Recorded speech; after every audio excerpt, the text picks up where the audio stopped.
Good morning everybody. Shravan classes में आपका स्वागत है।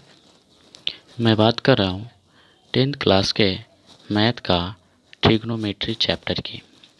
तो हम लोगों ने पिछले क्लास में यानी पार्ट 1 वाले वीडियो में यहाँ तक देख चुके थे।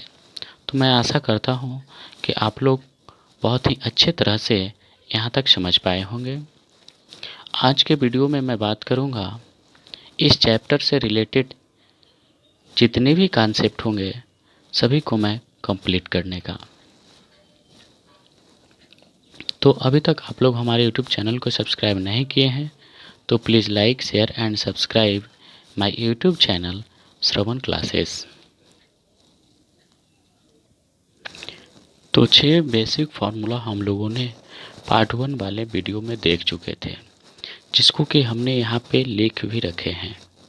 7वां फार्मूला हमारे पास है साइन थीटा और कॉस थीटा के वर्गों का योगफल 1 होता है। ध्यान दीजिए, यानी साइन स्क्वायर थीटा और कॉस स्क्वायर थीटा का सम 1 के इक्वल होता है। अब यहाँ पे ध्यान देने वाली बात यह है कि मैं साइन स्क्वायर थीटा और कॉस स्क्वायर थीटा का सम 1 बोल दिया तो क्या आप मान लेंगे? नहीं, जब तक मैं इसको प्रूफ नहीं कर दूंगा तब तक आप इसे दिल से मानेंगे नहीं। तो आइए हम इसे प्रूफ करते हैं। प्रूफ करने के लिए देखिए, इक्वल का जो साइन है उसके लेफ्ट वाले को हम लोग LHS बोलेंगे और राइट वाले को RHS बोलेंगे। जी, तो प्रूफ करने के लिए किसी भी एक साइड यानी LHS को लेकर हम लोग चलते हैं। LHS में है sign square theta plus cos square theta, और प्रूफ करने के बाद RHS वाले पार्ट आना चाहिए यानी 1 आ जाना चाहिए। तो ध्यान दीजिए, इसको प्रूफ करने के लिए हम लोग बेसिक फार्मूला का यूज करेंगे।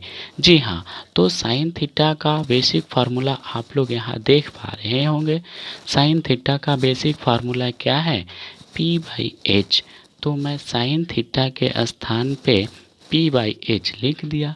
यहाँ पे स्क्वायर है तो यहाँ पे भी स्क्वायर मैंने कर दिया।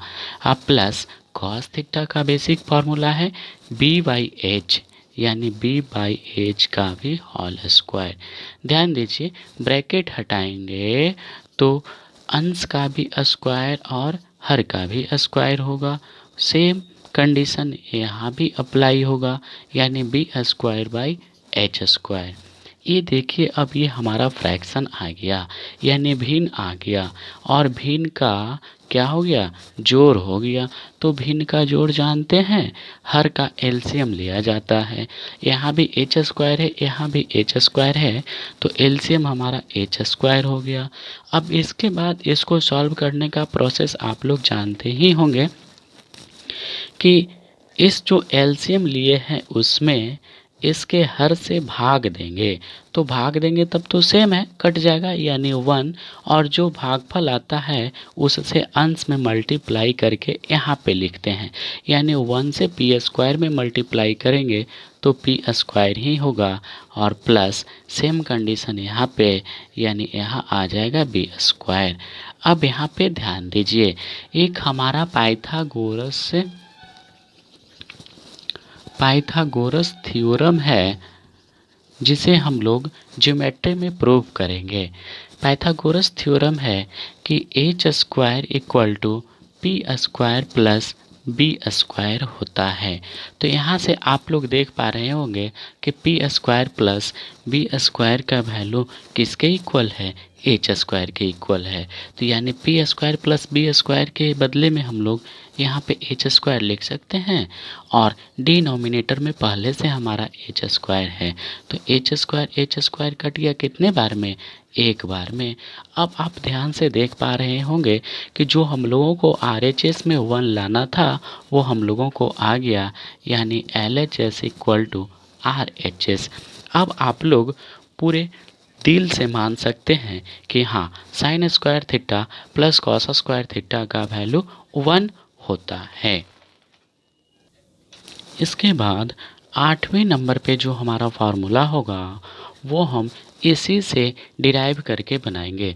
ध्यान दीजिए, इसमें अगर हम साइन स्क्वायर थीटा को अपने स्थान पे छोड़ दें तो और कॉस स्क्वायर थीटा को मैं धीरे से बोलूं कि आप राइट साइड में चले जाइए, तो यहाँ पे इक्वल का साइन राइट साइड में पहले से हमारा 1 है, लेफ्ट साइड में कॉस स्क्वायर थीटा प्लस में है, राइट साइड में आएगा तो माइनस में हो जाएगा, यानी sine square theta equal to हो गया 1 माइनस कॉस स्क्वायर थीटा।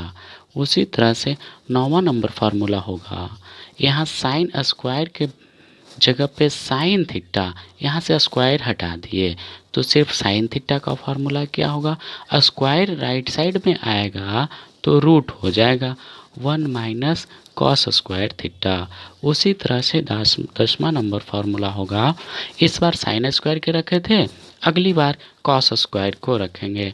उसी तरह सेम कंडीशन, जब कॉस स्क्वायर लेफ्ट में रहेगा तो राइट साइड में साइन स्क्वायर आ जाएगा, यानी 1 माइनस साइन स्क्वायर थीटा। उसी तरह से कॉस थीटा इक्वल टू, जब स्क्वायर राइट साइड में आएगा तो रूट हो जाएगा 1 माइनस साइन स्क्वायर थीटा। इसके बाद 12वां नंबर हमारा न्यू फार्मूला है, sec square theta minus tan square theta equal to 1। मुझे लगता है कि आप लोग इसे बेसिक फार्मूला का यूज करके आप लोग इसे आसानी से प्रूफ कर लीजिएगा। तो मैं आगे बढ़ता हूँ। इसके बाद 13 नंबर फार्मूला हो जाएगा हमारा, sec square theta equal to 1। इस तरफ माइनस में टेन है, राइट साइड में आएगा तो प्लस में हो जाएगा, यानी 1 प्लस टेन स्क्वायर थीटा। उसी तरह से sec theta equal to square right side में आएगा तो रूट हो जाएगा 1 प्लस टेन स्क्वायर थीटा। उसी तरह से 15वां नंबर हमारा जो फार्मूला होगा, tan square theta equal to sec square theta minus 1। उसी तरह 16 नंबर फार्मूला जो होगा हमारा, tan theta equal to square right side में आएगा तो रूट हो जाएगा, यानी root under sec square theta minus 1। Same इसी तरह से हमारा 17वां नंबर न्यू फार्मूला होगा, यानी cosec square theta minus cot square theta equal to 1। मुझे लगता है कि आप लोग इसे भी बेसिक फार्मूला का यूज करके आसानी से प्रूफ कर सकते हैं। तो हम आगे बढ़ते हैं 18वां नंबर फार्मूला की तरफ। हमारा हो जाएगा cosec square theta equal to 1 plus cot square theta, और cosec theta equal to root under 1 plus cot square theta, और cot square theta equal to cosec square theta minus 1। और 21वां नंबर फार्मूला होगा हमारा, cot theta equal to root under cosec square theta minus 1। अब आगे हम लोग देखते हैं। नेक्स्ट फार्मूला देखने से पहले हम लोग पार्ट 1 वाले वीडियो में जो मैं चर्चा किया था उसका कुछ भाग मैं यहाँ पे फिर से रिपीट करना चाहता हूँ। आप लोग यहाँ पे देख पा रहे होंगे कि साइन थीटा का formula, basic formula P by H होता है, और P बाई एच का अपोजिट H बाई P जो कि कॉसेक थीटा का वैल्यू है। यानी हम लोग क्लियर किए थे वहाँ पे कि साइन थीटा का अपोजिट कॉसेक थीटा होता है। उसी चीज़ को हमने यहाँ पे लिखा है, साइन थीटा का व्युत्क्रम यानी अपोजिट कॉसेक थीटा होगा।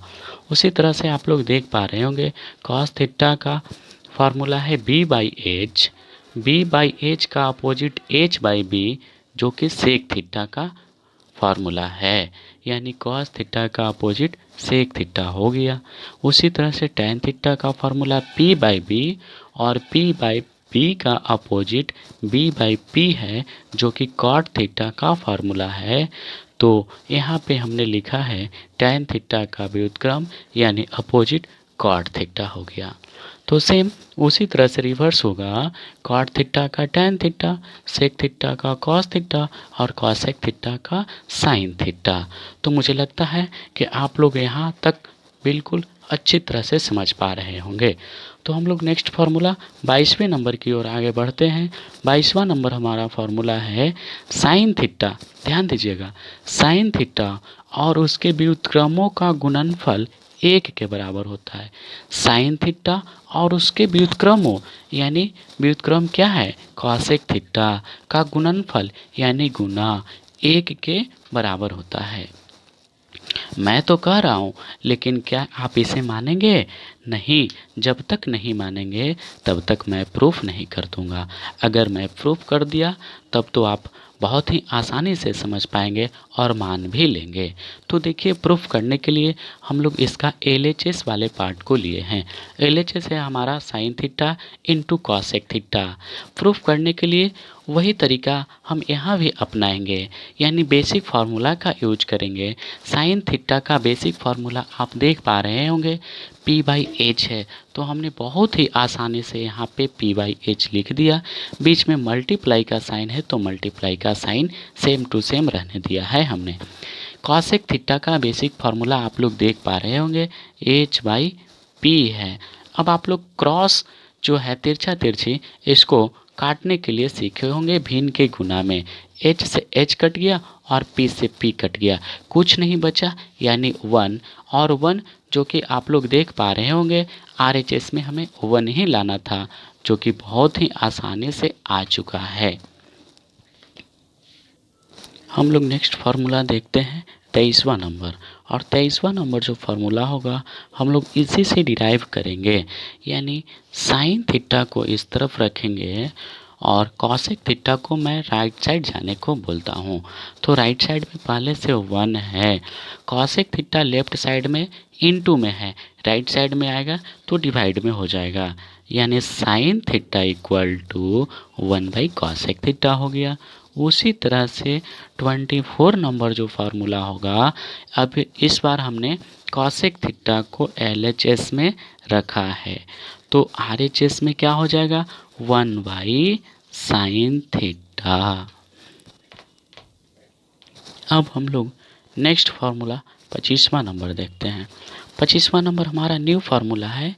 उसी तरह से कॉसेक थीटा और कॉस थीटा और सेक थीटा का गुणनफल 1 के बराबर होता है, यानी कॉस थीटा और इसके व्युत्क्रमों का गुणनफल कितने के बराबर होता है, 1 के बराबर होता है। तो मुझे लगता है कि आप लोग इसे बेसिक फार्मूला का यूज करके बहुत ही आसानी से प्रूफ कर लीजिएगा। तो हम आगे बढ़ते हैं फार्मूला नंबर 26 की तरफ। 26वां नंबर हमारा होगा cos theta equal to 1 into में है, राइट साइड में आएगा तो डिवाइड में, यानी cos theta equal to one by sec theta. उसी तरह से sec theta equal to one by cos theta हो जाएगा।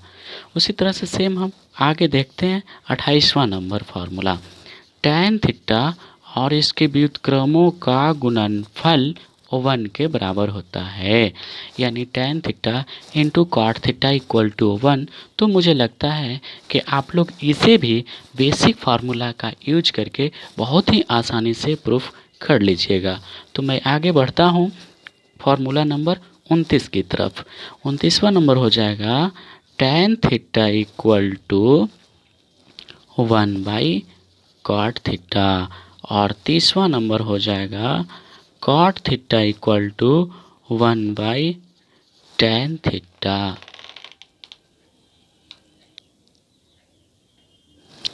नेक्स्ट फार्मूला हमारा है 31 नंबर। 31 नंबर फार्मूला देखते हैं, sine theta by cos theta equal to tan theta. क्या आप इसे आसानी से मान लेंगे? नहीं, जब तक मैं इसे प्रूफ नहीं कर दूंगा तब तक आप इसे आसानी से नहीं मान सकते हैं और विश्वास भी नहीं कर सकते हैं। अगर मैं इसे प्रूफ कर दूं तो आप तो विश्वास के साथ आसानी से मान भी सकते हैं। तो ध्यान दीजिए, प्रूफ करने के लिए हम लोग इसका LHS वाले पार्ट को लेकर चलते हैं। LHS वाला पार्ट है हमारा sign theta by cos theta. इसमें भी हम लोग बेसिक फार्मूला का ही यूज करूँगा प्रूफ करने के लिए। तो साइन थीटा का बेसिक फार्मूला है हमारा, ध्यान दीजिए, P बाई एच। तो हमने यहाँ पे P बाई एच लिख दिया। कॉस थीटा का बेसिक फार्मूला है B बाई एच, तो B बाई एच लिख दिया। अब आप देख पा रहे होंगे कि H और H बहुत ही आसानी से कट गया, तो हमारे पास क्या बचा, P बाई B।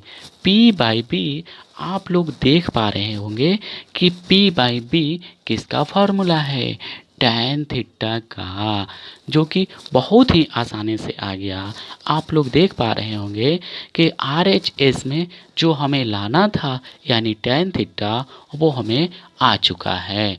तो मुझे लगता है कि आप लोग यहाँ तक बहुत ही आसानी से समझ पाए होंगे। इसी तरह से नेक्स्ट फार्मूला हमारे पास 32 नंबर का जो फार्मूला है वो है cos theta by sine theta equal to cot theta. मुझे लगता है कि आप लोग इसे भी बेसिक फार्मूला का यूज करके बहुत ही आसानी से प्रूफ कर लीजिएगा। तो अभी तक हम लोगों ने इस चैप्टर से रिलेटेड कुल 32 फार्मूला देख चुके हैं। तो मैं आशा करता हूँ कि आप लोगों को मेरा ये वीडियो ज़रूर पसंद आया होगा। तो प्लीज़ इसे लाइक, शेयर और सब्सक्राइब ज़रूर करें हमारे YouTube चैनल श्रवण क्लासेस को। और आप लोगों का प्यार इसी तरह मिलता रहे तो मैं बहुत ही जल्द YouTube पे लाइव आकर आपको इस चैप्टर से रिलेटेड जो भी प्रॉब्लम्स होंगी मैं उसे दूर करने का प्रयास करूँगा। बहुत बहुत धन्यवाद।